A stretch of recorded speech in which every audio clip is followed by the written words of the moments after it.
हरिओम. आज मंगळवार 25 ऑगस्ट 2026. सद्गुरू ब्रह्मचैतन्य गोंदवलेकर महाराज यांच्या प्रवचनाचा आजचा हा भाग ऐकूया. आपण भगवंतासाठीच आलो आहोत. गोंदवलेकर महाराज आपल्याला सांगतायत, आपण स्वप्नात असतो तोपर्यंतच स्वप्नच खरं आहे असं आपल्याला वाटतं. त्याप्रमाणे जोपर्यंत भगवंताचं सत्यत्व आपल्याला नीट समजत नाही तोपर्यंत हे सर्व मिथ्या असणारं जग आपण भ्रमाने सत्यच मानित असतो. जे चिरकाल राहतं तेच खरं सत्य. आपला मार्ग चुकलाय एवढं जरी समजलं तरी सत्याकडे जाता येतं. मन विषयाकडे लावून नाही समाधानाचा अनुभव येणार. समाधान जिथं भंगतं तो मार्ग खास चुकीचा आहे.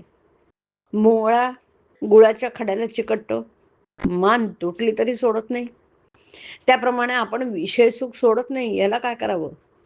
जे अनुभवाने खरे शहाणे होतात ते या विषय सुखाचा त्याग करतात, आणि ज्यांची ही विषयाची आसक्ती सुटली त्यांनाच ते मिथ्या आहे प्रत्ययाला येतं. आपलं समाधान का बिघडतं? आज आहे त्यापेक्षा निराळं असावं असं वाटतं म्हणून. जो जिन्नस जिथे ठेवला आहे ती जागा सोडून आपण त्रिभुवन जरी शोधलं तरी तो सापडत नाही. त्याप्रमाणे ज्या वस्तूमध्ये समाधान नाहीच त्यामध्ये कितीही शोधलं तरी ते आपल्याला मिळत नाही. समाधान फक्त भगवंताजवळ आहे. खरं म्हणजे आपली वृत्ती परिस्थितीत अडकलेली असल्यामुळे ती स्थिर राहत नाही, म्हणून आपल्याला समाधान नाही.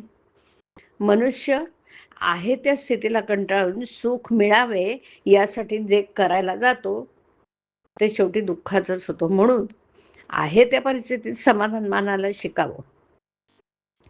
आपण ज्या कार्यासाठी आलो ते कार्य झालं की समाधान होतं. मग जोपर्यंत आपल्या कृतीने आपल्याला समाधान होत नाही तोपर्यंत आपण त्या कार्यासाठी आलो नाही असं म्हणायला काय हरकत आहे?